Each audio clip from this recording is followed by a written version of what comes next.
dari kelompok 4 dengan topik konflik antar suku sebagai bentuk kurangnya wawasan Nusantara dengan anggota kelompok saya Lelina Felisa Bruginting dengan NIM 42231210077. Saya Grace Sisling Seburian dengan NIM 422332118. Saya Jeki Tenok Takasi dengan NIM 422212110. Saya Lia Kristiani Manuruk dengan NIM 42231211005. Saya Nazwa Isfakura dengan NIM 42231211042. Nah, pada judul tadi kan sudah ada konflik antar suku sebagai bentuk kurangnya wawasan Nusantara. Sebelum masuk ke inti video, kita akan membahas apa sih itu wawasan Nusantara. Nah, wawasan Nusantara adalah konsep yang menggambarkan pemahaman tentang sebuah wilayah geografis, keragaman suku, budaya sebagai suatu negara kepulauan negara Indonesia. Nah, tadi itu kan penjelasan mengenai wawasan Nusantara. Sekarang saya akan menjelaskan bahwasanya di Indonesia ini memiliki banyak etnis, suku, agama, serta berbagai bahasa daerah. Salah satunya seperti suku Batak, Jawa, Minangkabau, serta yang lain-lain. Nah, penyebab konflik antar suku itu di Indonesia sangat banyak. Yang pertama itu termasuk persaingan sumber daya alam, di mana sumber daya seperti air, tanah, bahkan yang lain-lain itu dapat memicu yang namanya perbedaan konflik. Kemudian ada ketidaksetaraan sosial dan ekonomi. Ketidaksetaraan sosial dalam akses pendidikan, pekerjaan, dan sumber daya ekonomi dapat menciptakan ketegangan antar kelompok satu dengan yang lainnya. Nah, yang selanjutnya ada politik identitas. Politik identitas yang memanfaatkan perbedaan suku untuk mencapai politik tertentu dapat memicu yaitu berbagai banyaknya konflik. Kemudian yang selanjutnya ada diskriminasi dan ketidakadilan. Diskriminasi terhadap suatu kelompok tertentu atau ketidakadilan dalam sistem hukum dan pemerintahan dapat menyebabkan ketegangan dan konflik untuk suatu kelompok. Lalu yang terakhir ada pertikaian sejarah.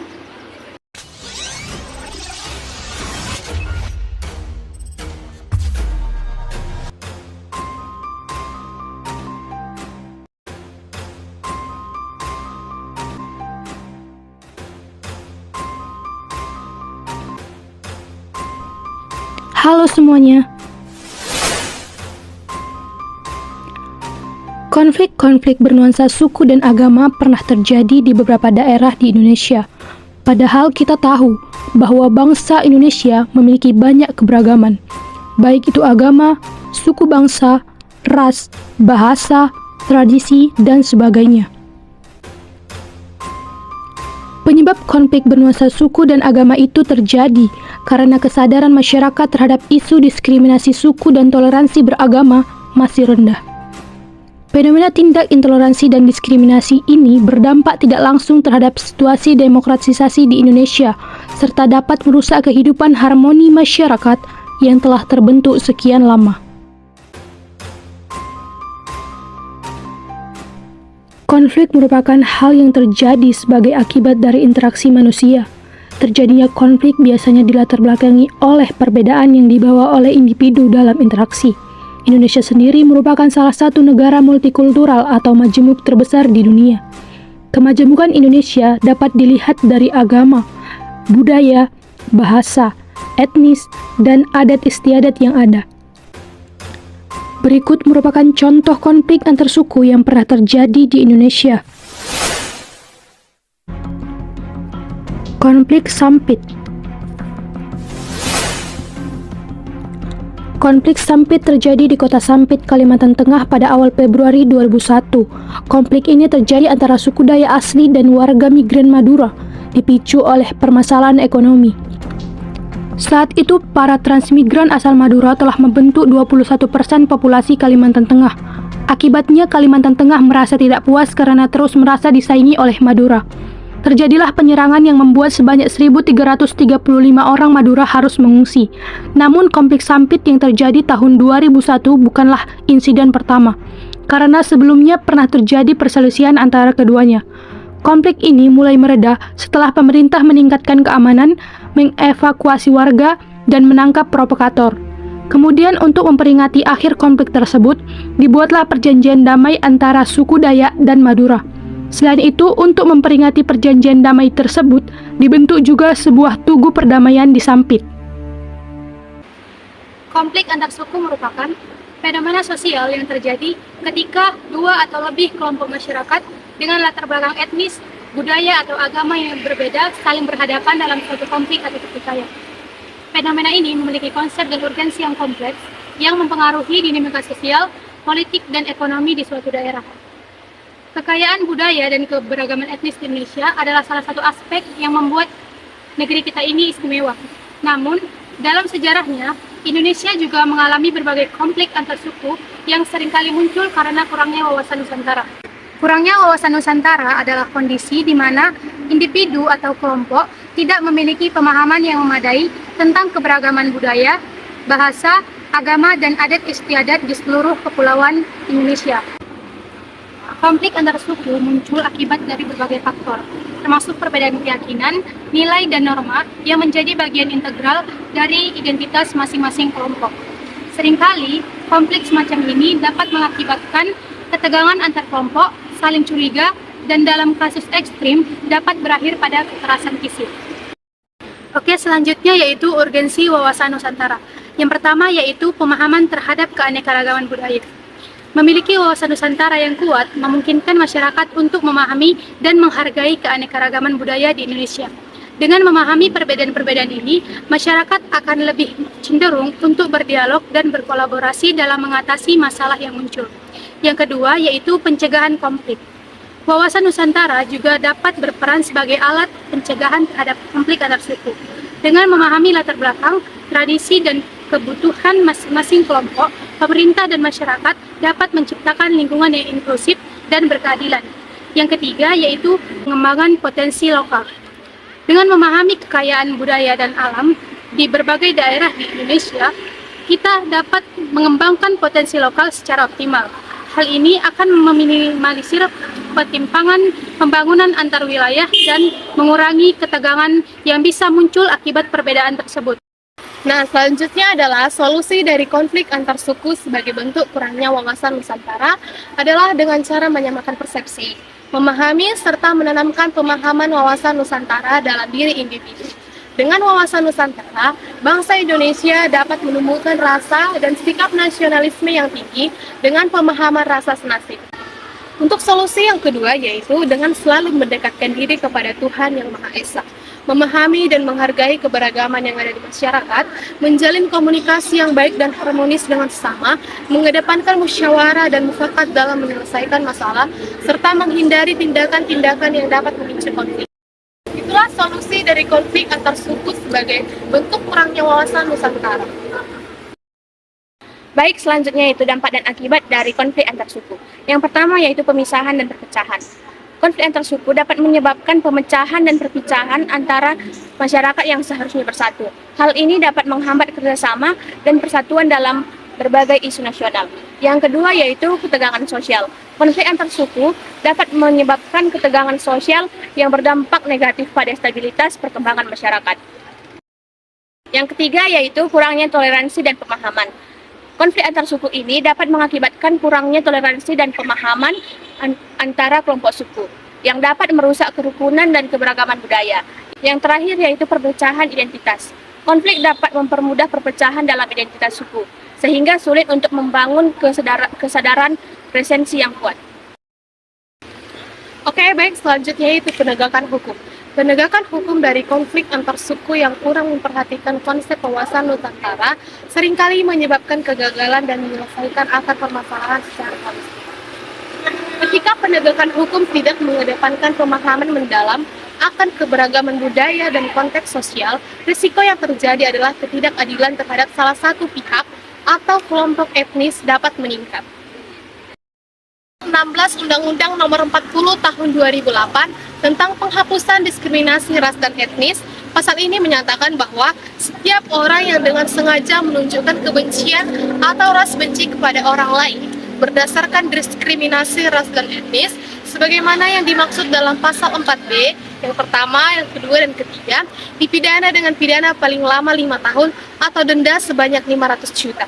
Dalam Kitab Undang-Undang Hukum Pidana KUHP terbaru yang disahkan pada tahun 2022 pada pasal 242 yang mengatur tentang penghinaan terhadap golongan penduduk. Pasal ini menyatakan bahwa setiap orang yang di muka umum menyatakan perasaan permusuhan, kebencian, atau penghinaan terhadap satu atau beberapa golongan atau kelompok penduduk Indonesia berdasarkan ras, kebangsaan, etnis, warna kulit, jenis kelamin, disabilitas mental atau disabilitas fisik, dipidana dengan pidana penjara paling lama 3 tahun penjara atau denda dengan sebanyak 200 juta. Selanjutnya yaitu diagram Fishbone. Pada Fishbone diagram kami menggunakan jenis 4P yaitu people, process, policy, dan plan. Penyebab pertama adalah people atau orang, di mana kurangnya wawasan Nusantara pada individu atau kelompok akan keberagaman Nusantara mengakibatkan adanya prasangka negatif dari suatu individu atau kelompok kepada individu atau kelompok lainnya. Pada konflik Sampit yang menjadi people adalah suku Dayak asli dan transmigran Madura. Yang kedua ada proses, di mana kurangnya interaksi dan komunikasi antar suku dapat mengakibatkan konflik antar suku.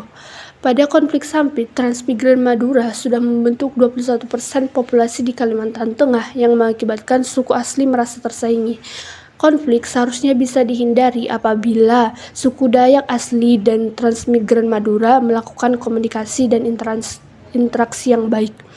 Yang ketiga ada polisi atau kebijakan, di mana ketidakadilan penegakan hukum dan kurangnya pemahaman keberagaman oleh pihak penegak hukum. Ketika penegakan hukum tidak mengedepankan pemahaman mendalam akan keberagaman budaya dan konteks sosial, risiko terjadinya ketidakadilan terhadap salah satu pihak atau kelompok etnis dapat meningkat. Sebelumnya juga sudah dijelaskan penegakan hukum dan pasal-pasal yang mengatur hal ini di Indonesia. Pada konflik Sampit, penegakan hukum yang dilakukan oleh pihak penegak hukum yaitu yang pertama ada meningkatkan keamanan, yang kedua ada mengevakuasi warga, yang ketiga ada menangkap provokator. Selanjutnya yaitu plan atau lingkungan. Lingkungan konflik tidak hanya mencakup lingkungan fisik namun juga sosial. Ini dapat diakibatkan karena tradisi dan lain-lain. Tradisi di sini dimaksud di mana masyarakat masih menganggap bahwa wilayah-wilayah tertentu dikuasai oleh suatu suku dan suku-suku lain tidak dapat melakukan kegiatan perekonomian di sana. Pada konflik Sampit, lingkungan fisiknya yaitu konflik terjadi di Sampit, Kalimantan Tengah, di mana transmigran Madura menempati 21% wilayah Dayak asli, yang dimana warga Dayak asli ini merasa bahwa itu wilayah mereka dan Madura seharusnya tidak melakukan kegiatan perekonomian di sana. Yang menjadi lingkungan sosialnya yaitu ini dipicu oleh masalah ekonomi.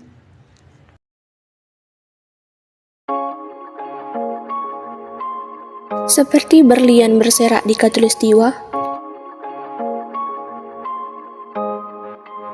17.000 pulau terdampar di Indonesia.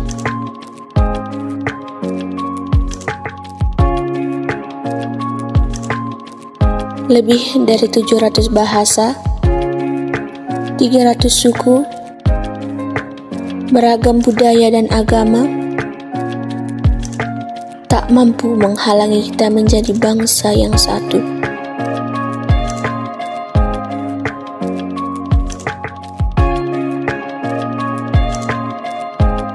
Pekerjaan besar memang untuk bisa melihat Indonesia dari mata yang sama dan bukan dari sudut pandang yang berbeda. Tetapi ini Indonesia, tanah kaya yang masyhur akan perbedaan dan keramahannya.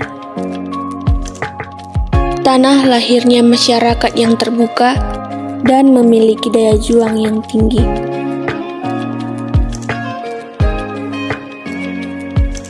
Cukuplah Indonesia diikat dan dirajut oleh Pancasila, yang di bawah naungannya hidup kita damai dan tentram selama puluhan tahun. Mari beri Pancasila roh yang hidup, yang Bhinneka Tunggal Ika, yang walaupun berbeda, kita tetap satu. Tetap Indonesia. Bhinneka Tunggal Ika.